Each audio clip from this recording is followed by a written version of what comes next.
I'm 78 years old, and tonight I want to tell you something true. For most of my life, I carried things I did not need to carry.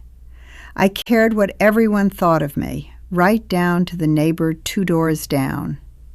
I wanted a perfect house, a perfect table, a perfect version of myself in the doorway. And I held on to old grudges that kept me awake long past midnight, staring at the ceiling. Then, somewhere in these last few years, I quietly set most of it down. Not all at once, slowly, the way you finally lower a heavy bag you've carried too far. Tonight, I'll tell you the 10 things I finally stopped caring about, one by one, and what happened to me and to my house and to my heart once I let them go. First, let me tell you who's talking, so you know these words were paid for in full. I'm not a doctor. I'm not an expert. I never wrote a book or stood on a stage. I'm a woman who married young, raised children, buried a husband, and kept on going. I worked in a fabric shop for 31 years. My hands still remember every bolt of cloth. I know the smell of Sunday roast and the sound of a screen door in July. My knees ache when the rain comes, and I take the stairs one careful step at a time now. I've been a bride, a mother, a widow, and a stranger to myself, all in one life. So when I talk to you, I'm not talking down to you. I'm sitting right beside you. Pour yourself a cup of coffee. Let it warm your hands. Stay here with me a while, because what I have to say, I wish someone had said to me 40 years ago. For 60 years, I believed that if I just tried hard enough, everyone would approve of me. I thought love was something you earned, like a wage, by being good and quiet and useful. I said yes when every bone in me meant no. I smiled when I wanted to sit down and cry. I kept a house so clean you could have eaten off the kitchen floor at any hour. I remembered every birthday, every casserole, every thank you note the world expected of me. And still, some nights I lay awake certain I had somehow done all of it wrong. It cost me sleep. It cost me years. It cost me the woman I might have grown into. I was so busy being who I thought I should be that I never once asked who I was. The strange thing is, no one handed me that heavy load. I picked it up all on my own. Little by little, a rule here, a fear there, until I could hardly stand up straight. And it took me until my 70s to understand a simple thing. I was allowed to put it down. No one was ever going to give me permission. I had to reach out and take it for myself. I want to be clear about something so you don't mistake me for a woman I'm not. I'm not a wise woman. I'm just an old one who made every mistake slowly and in order. Everything I know because I got it wrong first, usually for a good long while. So don't think you have to be special to learn this. You only have to be willing and tired enough. That's what these 10 lessons are. 10 heavy things I finally, blessedly, set on the ground. Take the ones that fit your life. Leave the rest right here. That's how wisdom has always worked. The first thing I stopped caring about is what other people think of me. For most of my life, that was the loudest voice in my head, louder than my own. I dressed for it, I cleaned for it, I chose my words and swallowed them for it. If a woman at church so much as raised an eyebrow, I'd turn it over for 3 days. I remember buying a coat I loved, a deep red one, warm as an ember in December. I felt like myself in it, bold and alive, like a girl again for one afternoon. Then my sister said, "Isn't that a little bright for a woman your age, dear?" I took it back the very next morning. I wore gray and brown for another 10 years. I still think about that red coat more often than I would like to admit to you. One day, near 75, I stood in a shop and saw a scarf in that same red, and a small, stubborn voice in me said, "Buy it, you foolish, wonderful old woman." So I did. I wrapped it around my neck and wore it home. And you know what happened? Nothing. No one gasped. No one scolded me. The sky did not crack open and fall. That was the day it finally hit me. Most people are far too busy to be judging you. They're worrying about their own coat, their own eyebrow, their own long sleepless nights. The opinion I feared most was a little prison I built myself and then locked from the inside. Now, when that old fear whispers, I say, "Thank you," and I put the red on anyway. The second thing I stopped caring about is keeping a perfect, spotless house. Oh, how I scrubbed. Baseboards, window tracks, the tops of doors no living soul ever sees. I believed a clean house meant I was a good woman. I believed dust was a kind of shame. When someone knocked, my first feeling wasn't joy. It was panic about the crumbs on the counter. My daughter came by once, tired, needing her mother, and I made her wait out on the step. I was hiding a basket of laundry. A basket of laundry, and my own child at the door. I have never forgotten the look on her face. I'd trade every clean floor I had to undo it. A house is meant to be lived in, not displayed in a window like a store on the corner. There are dishes in my sink some nights now, and a book left open, spine up, on the couch. And when someone knocks, I open the door with my whole heart, and I let them right in.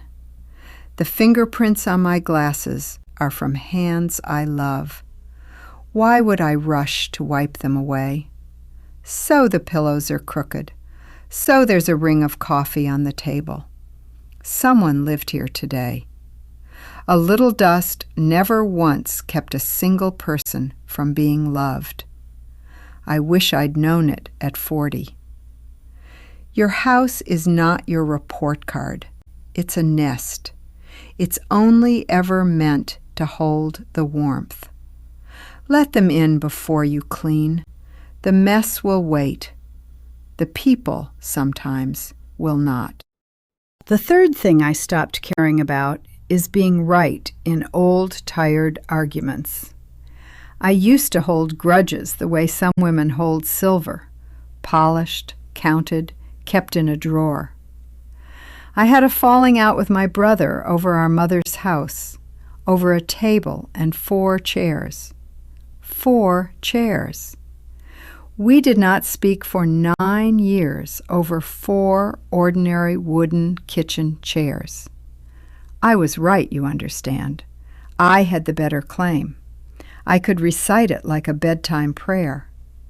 And being right kept me warm exactly none of those 9 long, silent winters. Then he had a stroke, and I sat by a hospital bed holding a hand I had refused for years. He couldn't speak well anymore, but he squeezed my fingers, and all of it turned to nothing. The table, the chairs, the claim, nothing at all. Just my brother and the years we threw away. A grudge is a stone you carry, thinking the whole time you're throwing it at someone else. But your hand is the one that never opens. Your own back is the one that slowly bends. I'm not telling you to forget what happened. I'm telling you to set the stone down. You have carried it long enough. Your arms are tired. I can see it from here. He passed 2 springs ago. I have those 4 chairs now in my kitchen every single day. I would build a fire and burn all 4 of them for one more ordinary year with him. The 4th thing I stopped caring about is proving myself to anyone at all. I spent decades trying to show I was enough, good enough, smart enough, worthy enough. I brought the finest dish to every supper so that no one could ever call me lazy. I stayed late, said yes to every favor, apologized for taking up space in my own one life. I thought if I proved it long enough, someone would finally hand me permission to rest. That day never comes, honey. There is no one holding the permission slip but you. There is no committee in a back room waiting to declare you finally good enough. The people who love you have never needed the proof. They decided about you long ago. And the people who demand the proof, they were never going to love you anyway. I stopped auditioning for a part that was always mine. I was allowed to just be here. Now I bring a store-bought pie some Sundays, and I set it down, and I sit, and I stay. And the world keeps right on turning, and the people who matter are simply glad I came. You do not have to earn your seat at the table.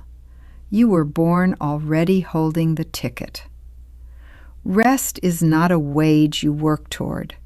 It's a door that's been standing open the whole time.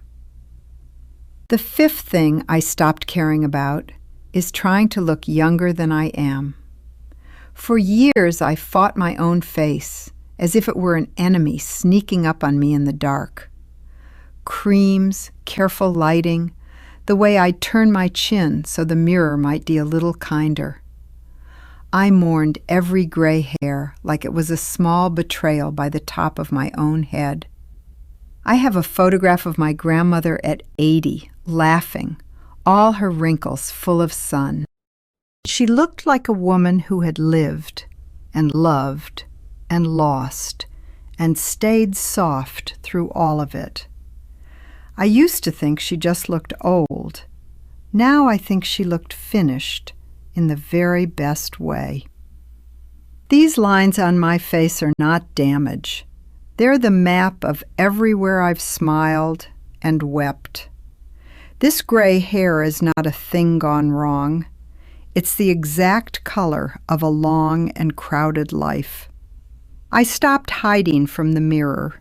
Some mornings I even wink at the old girl in the glass. She's earned every year. Who am I to pull a curtain over a whole life well and truly spent? You are not running out of time to be lovely, sweetheart. You wear your life on your face, and a lived-in face, lit warm from the inside, is the loveliest thing I know of anywhere. Let the young have their smooth skin. I'll take the story mine tells any day of the week. The 6th thing I stopped caring about is pleasing every single person around me. I was the woman who could not say no. No felt like a slammed door, and I was raised kind. So I baked for the fundraiser, drove the neighbor, hosted the holiday, over and over again. I gave until I was a dry well. Then I scraped the dust at the bottom and gave that too. I called it love, but underneath it was fear. The fear that if I said no, they'd leave me. The first time I said no, I can't this week, my voice shook like a nervous young girl's. I braced for the sky to fall. My friend just said, "Of course, another time." That was all. No is a whole sentence. I learned that at 74. I could weep for the years I lost. When you say yes to everyone, you are saying no to yourself, quietly, again and again. You cannot pour from an empty cup, but oh, how long I tried and called the trying goodness. Now I give from what is full, not from what is empty, and what I give is finally real and warm. The ones who only wanted my yes drifted off when it stopped. I let them go without a fight. And the ones who wanted me, the actual me, moved in closer. Those are my people now. Guard your yes like it's made of gold, honey, because that is exactly what it is. The seventh thing I stopped caring about is running my grown children's lives. I raised 3 of them, and I loved them so hard it curdled into holding on too tight. I had opinions on who they married, how they spent, when they called, what they named the babies. I gave advice nobody asked me for, called it caring, and wondered why they pulled away. My son said to me once, "Mom, I need you to trust that I can live my own life." It landed like a slap across the face, because it was true, and true things sting the worst. I had confused loving them with steering them. They didn't need a captain. They needed a harbor. So I bit my tongue until it nearly bled. I let them make choices I'd have made another way. Some of those choices went wrong, and I did not say, "I told you so." Not once. That was the work. I said instead, "I'm here. I'm right here. Tell me what you need, and I will listen." And do you know what happened? They called more, not less. Trust opened a door fear had shut. They are grown now. My job is no longer to fix them or fold them into something else. My job is to love them, and to open my hand, and to let them fly their own crooked way. A harbor doesn't chase the boats. It keeps a light on, and it waits, and it welcomes them home. The 8th thing I stopped caring about is money as a way of keeping the score. We were never rich. We counted every dollar, and I counted mine against the neighbors, too. I wanted the newer car, the nicer drapes, the sofa that quietly said we were doing just fine. I saved 2 whole years for a living room set, and when it came, I felt almost nothing at all. The joy of it lasted a week. Then someone had a finer one, and I was hungry all over again. It is a horse race with no finish line. You run and you run, and you never once arrive. My husband and I were happiest not in that fine front room, but at a plain kitchen table. Bread, butter, the 2 of us talking clear past midnight.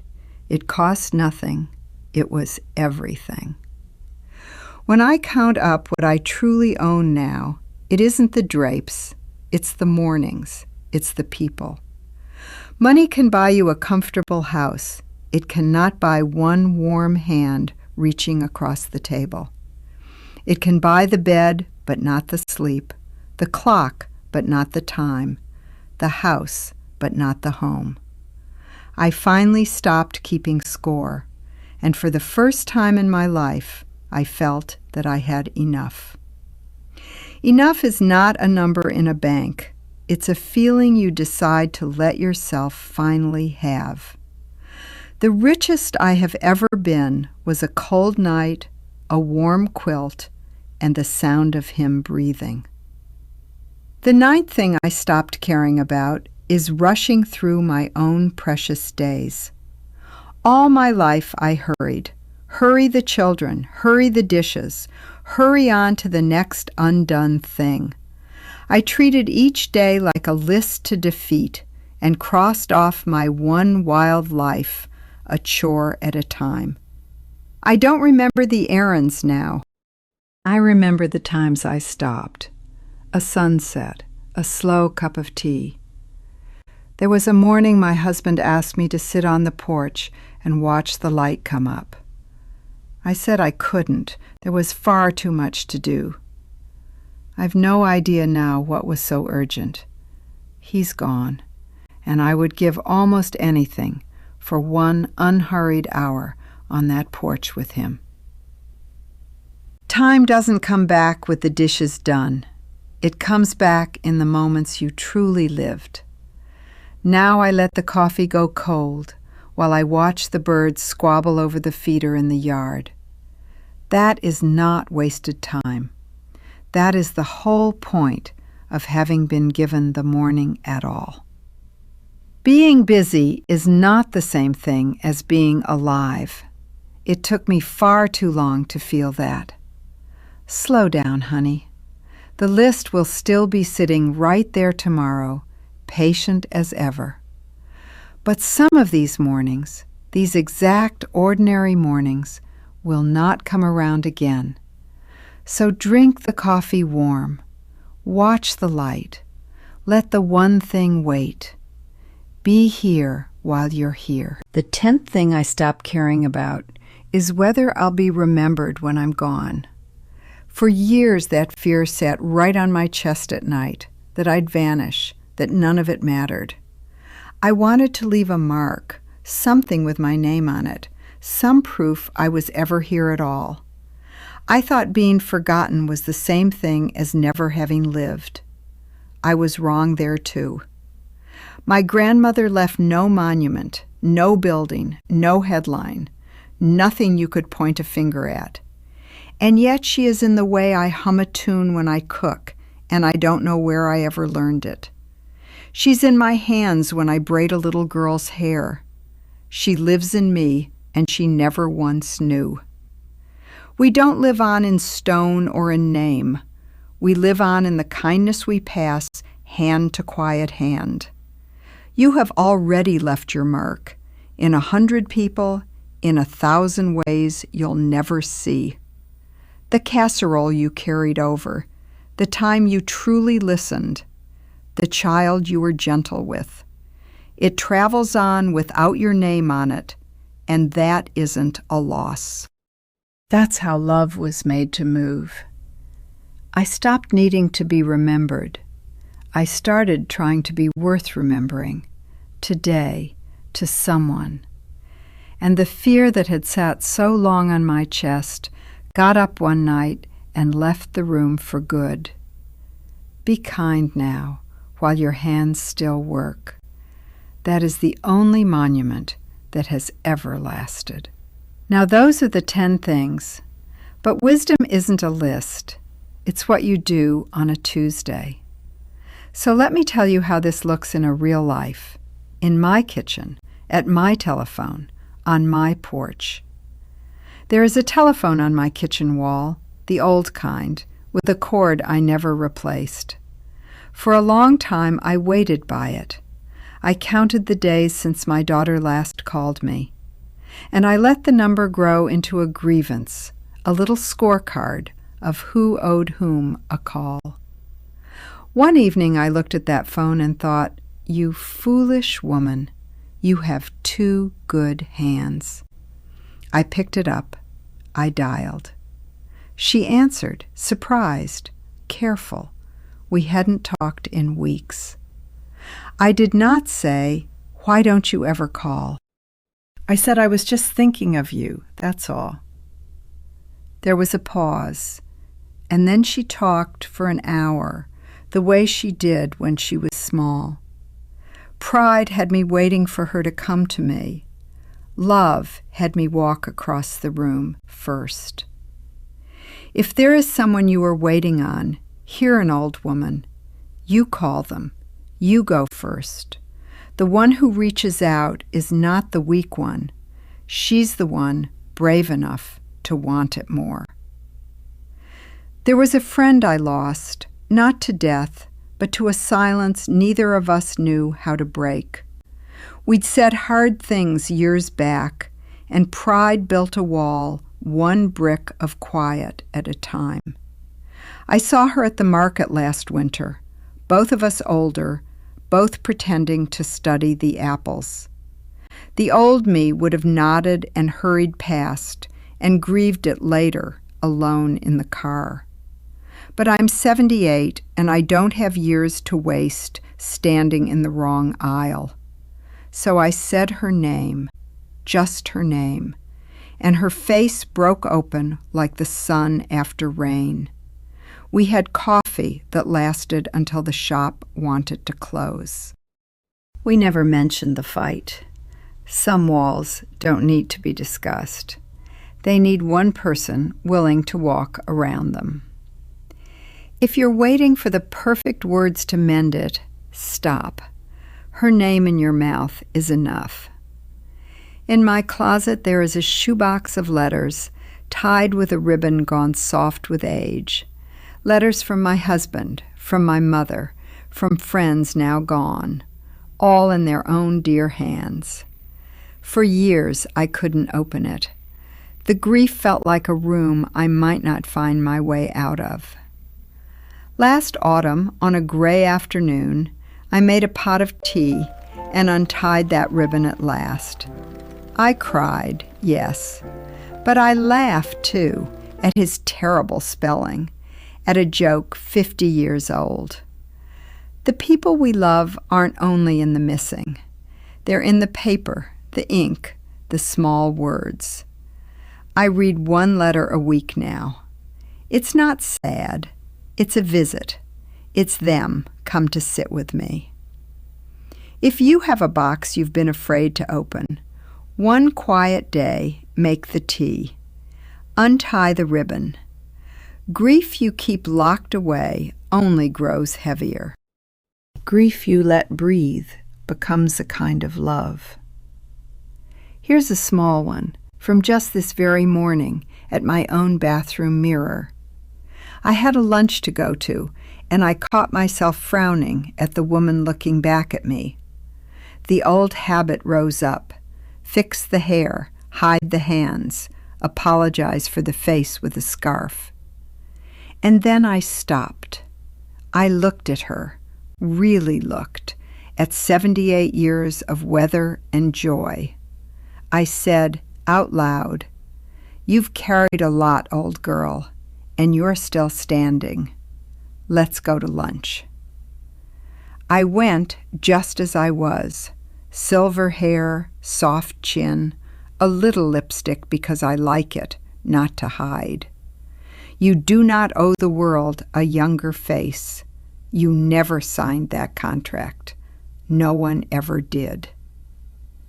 Last month, the committee asked me to run the whole holiday bazaar the way I always used to.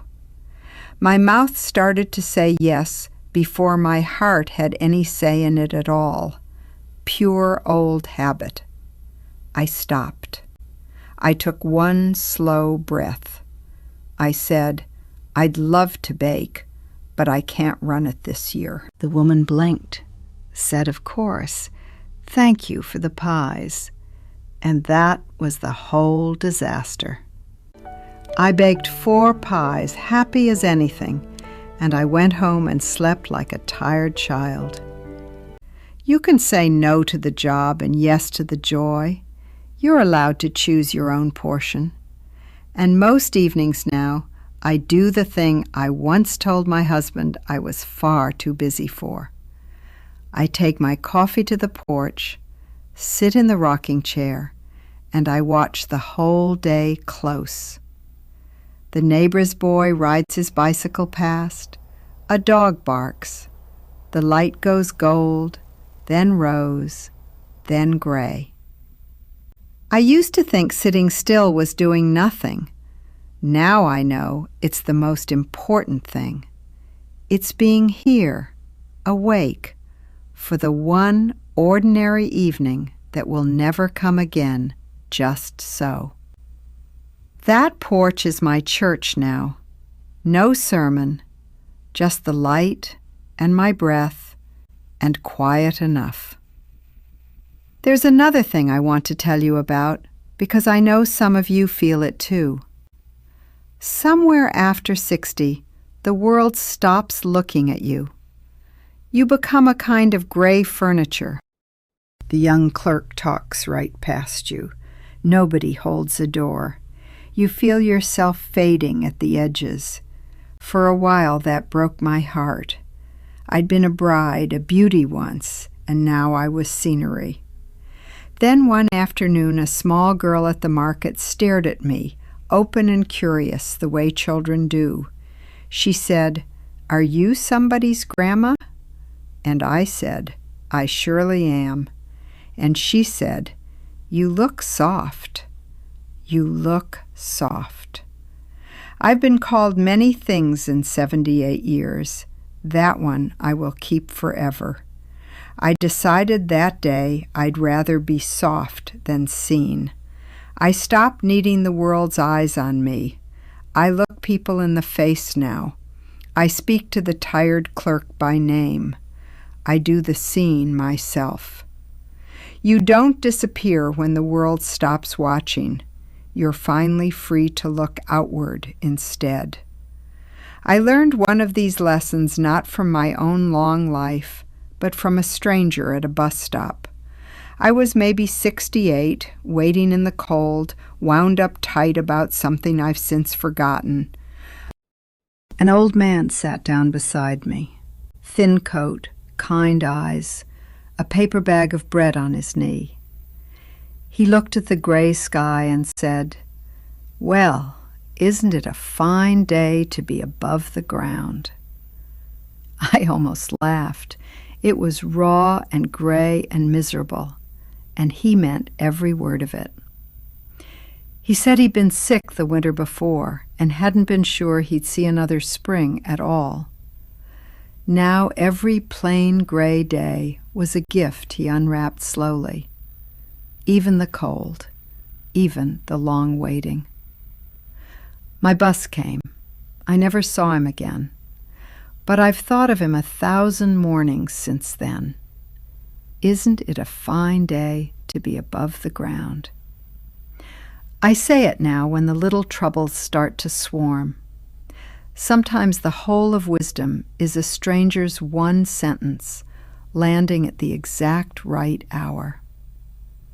And here's something I've noticed about all 10 of these lessons, now that they sit together. Every single one of them was fear wearing a costume, pretending to be duty or love or good sense. Fear of judgment dressed up as manners. Fear of loss dressed up as keeping the peace. Fear of being nothing dressed up as ambition. It was fear, all of it, the whole heavy time. And the cure was never to try harder. The cure was to look the fear in the eye and outlive it. That's the gift hiding inside getting old, the one nobody puts on a birthday card for you. Sometimes I imagine I could sit across from myself at 40, that tired, frightened young mother. I know just what I'd tell her, and I'd hold her hands so she couldn't look away from me. I'd say, "The house does not have to be perfect for you to be worthy of a little rest." I'd say, "The ones who truly love you are not keeping score, so put the heavy ledger down." I'd say, "Call your brother. Wear the red coat. Sit on the porch. Don't wait for permission." I'd say, "You are not behind. You're not too much. You're not running out of time to begin." And I'd say, "The fear you feel tonight will not be the thing you remember. The love will." I can't reach that young woman now, but maybe tonight I can reach you. So hear me, whoever you are. Maybe you're 40, drowning in a house full of small shoes, sure you're failing at all of it. Maybe you're 60, in a house gone quiet, wondering if the best of it is already behind you. Maybe you're my age, counting more goodbyes than hellos, half afraid to hope for much at all. Wherever you are, hear me. The door is not closed. It has never once been closed to you. I have started over at 50, at 60, at 70. Each time I thought I was too old. I wasn't. A life can turn on one ordinary evening when a tired woman decides she has carried enough. Now let me tell you why all of this is so hard and why almost no one learns it early. When we're young, we're handed a long list of things to fear, and we believe every word of it. Fear of being judged, fear of being poor, fear of being alone, fear of being forgotten.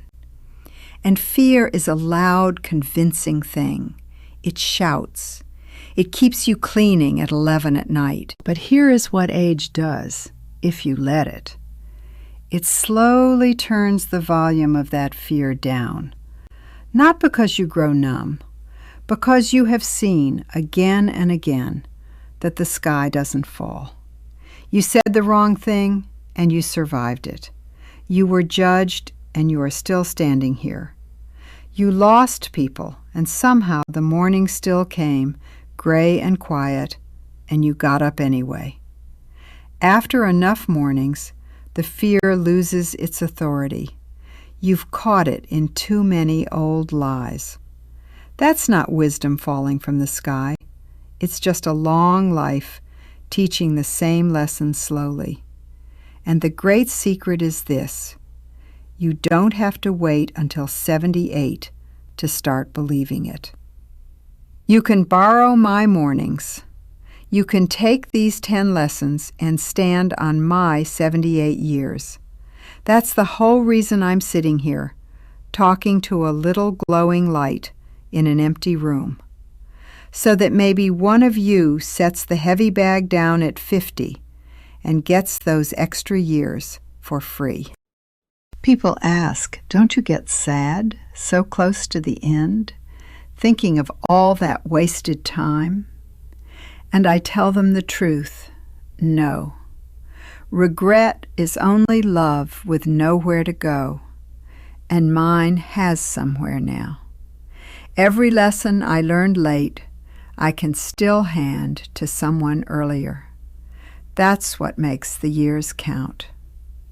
The past is not a courtroom where you sit and hear the same verdict read out again and again. It's a garden. You walk through it, you see what grew, and you plant something kinder going forward. I can't get my 40-year-old self back, but I can be, for you, the voice she never had. I think a lot now about time, the way you do when you have more behind you than ahead. When I was young, time felt like an ocean, endless, wasteful, mine to spill however I pleased. Now it feels like the last inches of good coffee in the cup, and I drink them slow and grateful. That change is not sad. It's the thing that finally taught me what was worth my one wild life. You cannot make more time, but you can stop giving yours away to fear and grudges and show. That's what all 10 lessons really are, 10 ways to stop spending your days on what never mattered, and to start spending them on purpose on the few small things that always, always did. A hand to hold, a door held open, a morning noticed, a person forgiven. That's the whole list. Let me tell you about one recent evening, because it's the closest I can come to showing you. It was raining, the slow, steady kind, and the house was quiet, and I was alone on the porch. Years ago, an evening like that would have found me anxious, a list, a worry in my chest, the house not clean enough, a daughter who hadn't called, a woman's raised eyebrow from long ago. But this evening, I sat in the rocking chair with my coffee and I felt none of it at all. I had the red scarf around my neck. There were dishes in the sink, and I did not care. I had called my daughter that morning, first, the way I do now, and we had laughed together. My brother's 4 chairs sat in the kitchen behind me, and I felt only tenderness toward them.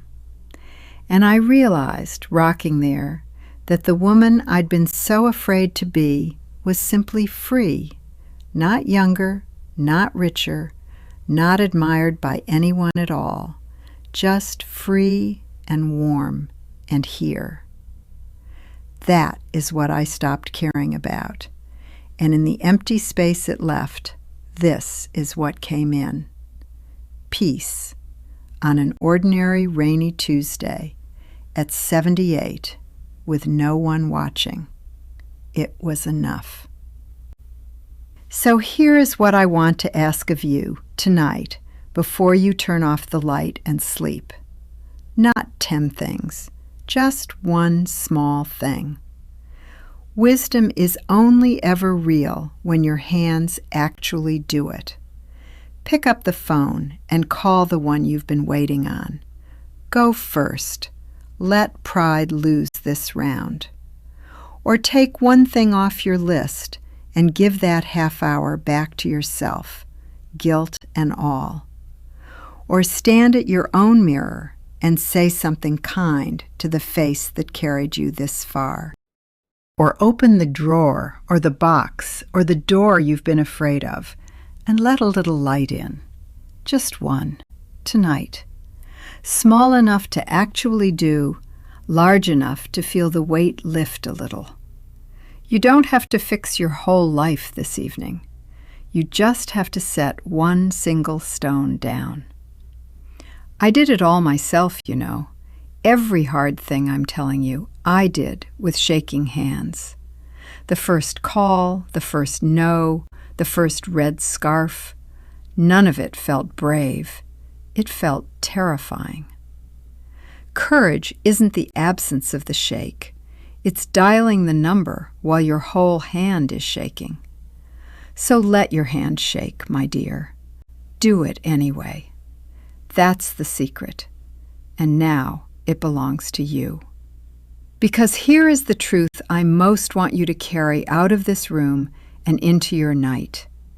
It is not too late. It is not too late for you. I need you to hear an old woman say it plainly. Not too late to forgive, to begin again, to wear the red, to be gentle with the woman you are. You are not behind. You are not too much. You are not running out of time to finally live. Whatever you are still carrying, you are allowed to set it down. No one is going to stop you. I spent 60 years thinking peace was a prize for the perfect. It's not. It's a choice for the tired. And you, my dear, sound tired. So choose it. Set the bag down. Come sit on the porch with me. The light is going gold out here, and there's a chair beside mine, and you are welcome in it. I have buried more people than I can name in one sitting, and still I tell you to hope. Not because I'm foolish, but because I've seen what the other road costs, and it costs everything. Bitterness is easy, and it is cheap, and it will gladly take every good year you have left. Hope is harder. Hope you must choose again each morning, sometimes before the coffee is even done. But hope is the only thing I've ever found that makes the long nights survivable and then sweet. So choose it with me, one old woman to one tired soul. Choose the harder, warmer road home. If this old voice reached you tonight, stay a while, subscribe, and come sit with me again soon. There's a chair here for you whenever the house gets too quiet and the night runs on too long. And next time, I want to tell you about the things I wish I had done, not the regrets that haunt. The small, brave things still within your reach at any age that can change the whole feel of a life. I'm calling it the things I'd do differently if I had my time again. But it's really about your time. So bring your coffee back to this porch. I'll be right here with the porch light left on for you.